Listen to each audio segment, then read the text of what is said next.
of giants. I hate when that happens. Staying radio style. Hope everybody out there's doing great. Gonna do a quick show to try to help us when we're trying to manifest things. And I know there's gonna be times in our life where we truly feel like we need something, like we need to have it happen. I need to make this money because I don't have the bills, or I need to figure out a way to come up with money so I can go on this trip. I need to get back with so-and-so. I need to have a boyfriend or girlfriend.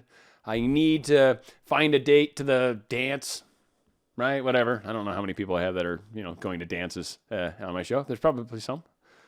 So whenever we've got these times in our life where we've got this desperate need or this real need, it creates a great deal of pressure on us to kind of make it happen, constantly check on ourselves, right? When there's this need for it, you constantly find yourself looking at your situation going, I don't have it. I don't have this thing that I need. When it's something that you need, you constantly are looking for it, wanting it, needing it, feeling it, right? Because I keep repeating the word, but it's that incessant bringing it constantly into your attention that actually creates a sort of difficulty in the whole process of manifestation, because you keep focusing on the now, we keep focusing on what we don't have. And I know easier said than done in a lot of cases, but really one of the key things, and it's very similar to that, I forget the wheel where you spin your, like if you're horribly frustrated and then you kick it up like to, sort of grumpy. I don't know if it's this scale. It's like a 28-point scale. I don't even have it memorized. I don't use it. It's a good thing. Like if you need something to kind of help you gauge your way back up. But from the standpoint of need, to me, it's more an issue of where you try to figure out a way where you can kind of relax about it. Like really, when you look at need, I mean, yeah, you could need it to be happy. And let's talk about that for a quick second, because if you feel that whatever this thing is, if you cannot be happy without it, that starts to become scary in its own right, in that some sort of outward thing is required to happen before your happiness will occur. And that's kind of backwards completely from the whole law of attraction concept, because from the law of attraction angle, it emanates from us first, right? So whatever it is that you need to make happy, in order to have it, basically to create it in your life, you have to be happy right now in order to attract that thing of which will make you happy. It's backwards, and it's really hard for a lot of people to kind of grasp that, but that's truly how it works. It's the likes attract likes. This thing over here that you really like, and this thing that's going to make you feel a certain way. Well, if you feel that certain way kind of right now, to a degree, like you do have it already, which is really what we try to tell ourselves, and I'm just saying the mechanics of it, right? If you can get yourself vibrating as it, then you attract it to you, and that's the whole concept of law of attraction. It's getting ourselves in that state of being that we're going to be when we have that thing with which we seek. I totally agree. It's backwards. It's just that's how we try to get there. So when you can take something that you feel need about and realize, if I really needed it, one, if I need it to make me happy, that's sort of a problem. But otherwise, do you need it to be alive? Do you need it to survive in the world? Like, is this without this, suddenly you're living on the streets? Like, yeah, I'd agree. That needs to be there. But if you're, if you've got your living situation covered, if you're not homeless or something, I don't know why you're listening to my show. If you're homeless, I'm so sorry. Like, reach out somehow. But again, if we can spin it down to something that's not a need, then it starts to be thought of less. And then we start to have a little more power with it, because we kind of realize, okay, it's coming. It's going to have to work out. So like, maybe I can just let go of it from that standpoint, right? Maybe you need $300 to be able to get a train ticket to who knows where, right? And you need to do it in a week, and if you can't, then it's like you're not going to be able to go on the trip. Maybe it's something like that, right? Where I'm like, I've got to figure out a way. Okay, well, chill about it for a second and just go, okay, look, I'm definitely putting out the energy to create this money to come my way. And what I'm going to do is, I know it's going to happen. It's supposed to. It needs to. So I'm going to let go of it. And it will happen, and just let go of it. And if it doesn't, all right, whatever. I mean, like, if you got to say something like that just so you can kind of just so I don't need to worry about it, right? Just give yourself an out, because it's almost better, I think, to say that once than to keep looking at how you don't have it 15 more times, right? Now, I'm trying to manifest money for this thing, and I keep noticing 15 times that I don't have the money yet. I think puts a lot more pressure on it than the very first time you say, all right, if it's going to happen, I need it, of course it is. And then, if it doesn't, oh well, then I'm not going, I guess, but whatever. And that's it. And so you don't really think about it anymore, but you've already said, universe, this is totally what I want. You've already imagined the train trip, whatever, right? And then you just kind of, if it's a way, because I do stuff like that, it's an easy way for me to just disconnect from it. Like, all right, who cares? If it doesn't, it doesn't. Like, I've already dealt with the worst case scenario.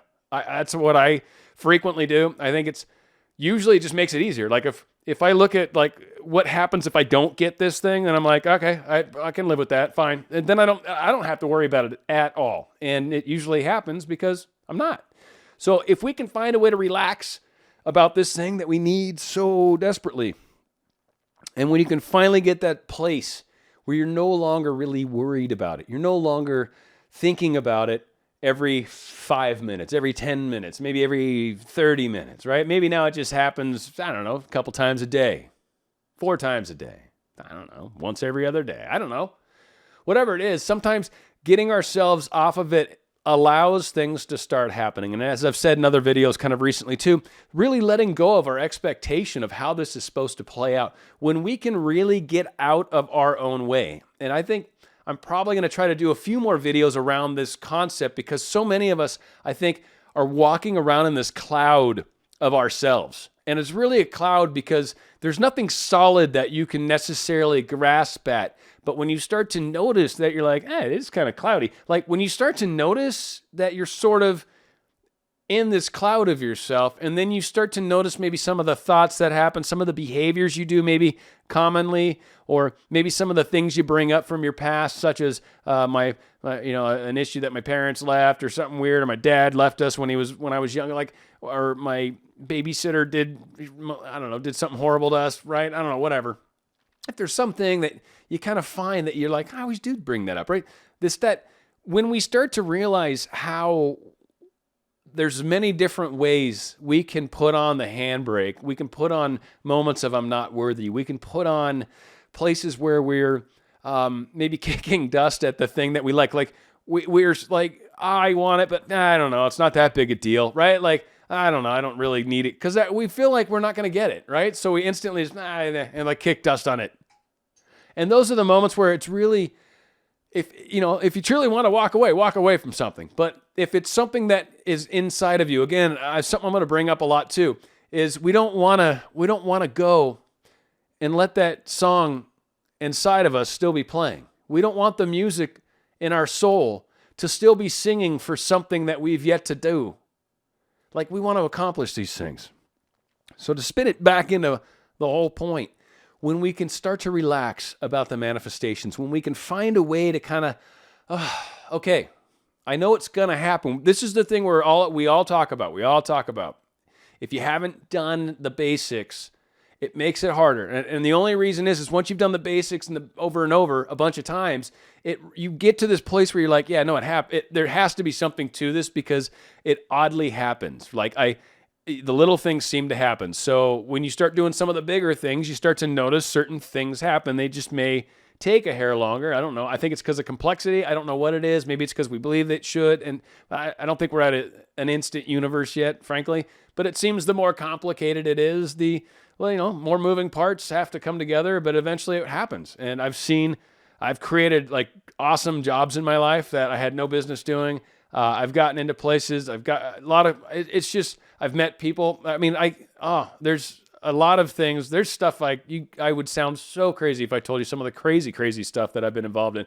So again, a lot of awesome experiences come when you seek them. And that's something I learned a long time ago, the seeking. So again, when you can get out of your way about questioning it constantly, then it's easier to just, kind of keep focusing on where you're going and what you're planning on doing and what you're expecting to happen at some point. The outcome, I don't know how it's going to happen. I know it's going to. And then again, when we can relax about it, it's those questions, I'm telling you, it's that chatter during the day that is what spins most of us into these little weird moments. We start talking to ourselves about some action that happened or didn't happen. Maybe we reached out and did something and we did it because, I thought it felt good and it's what I know I should have done. It was inspired, right? And I shoot it out there. Why didn't it recreate this as a scenario? They expected a response back. But what you guys don't realize sometimes, and this has definitely happened from my standpoint with my person, but I know what the difference is sometimes the message just goes and that person reads it and it means the world to them. And for whatever reason, maybe they've got someone else with them. Maybe they're in a situation where it wouldn't be appropriate to respond. Maybe whatever. But at the moment when it was read, it put a smile on their face. And here we are back at our side going, why didn't he respond back? Why didn't she respond back? What? That was so awesome what I just said. It was from the heart.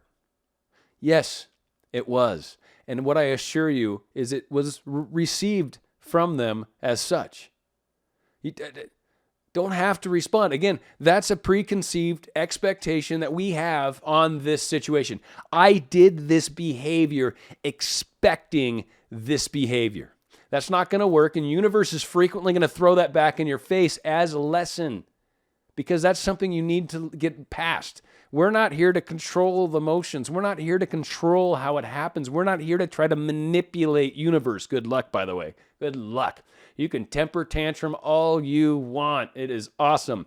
Universe will throw it back at you in a heartbeat and say, try again. You know better, right? And I'm telling you, that's what happens as you develop and grow and grow. Somehow it's like yourself or whatever. Something starts to hold us to a higher accountability. It's like, you know better. We've had this talk, you know better.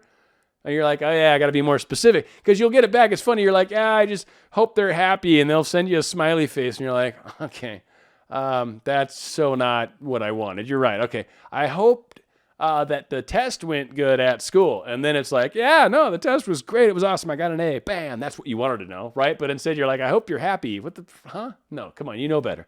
So it's that whole concept of, opening up, being specific. I don't know why I'm spinning this at the very end into 1,000 things. Maybe I lost you already. Maybe you're here still with me. But the whole point is when we can relax, it's a lot easier to have fun during the day and react to what's going on. Think about what you'd like to have. The contrasts are going to occur. Use those that you find daily as means of trying to create a better tomorrow, right? Like, okay, well, I'd like to have fewer of that type stuff. So let's focus on, customers that are awesome, or let's focus on the things where everything works out great, or where all my sales go through, or where, my percentages typically are higher like normal, or whatever your thing is, right? Whatever you're trying to do. It's going to better you to always be thinking in that, let's go forward, make it better, and react to the day, right? Not worried about why I don't have X, Y, or Z right now. Keep thinking about, let's move forward. Let's work on ourselves. Let's get our lives together because there's all these aspects. Let's, keep marching forward, but keep, this goal in mind. Whoever this is, your specific person, this job, this whatever this thing is, keep it in mind, but don't worry about it. Don't worry. It's there. It's coming. It is. I mean, you've proven it with the small things. Keep moving forward. It's okay. It's okay. I don't know. We'll see how this one goes across. Going out with a great song by a band that I truly, truly love.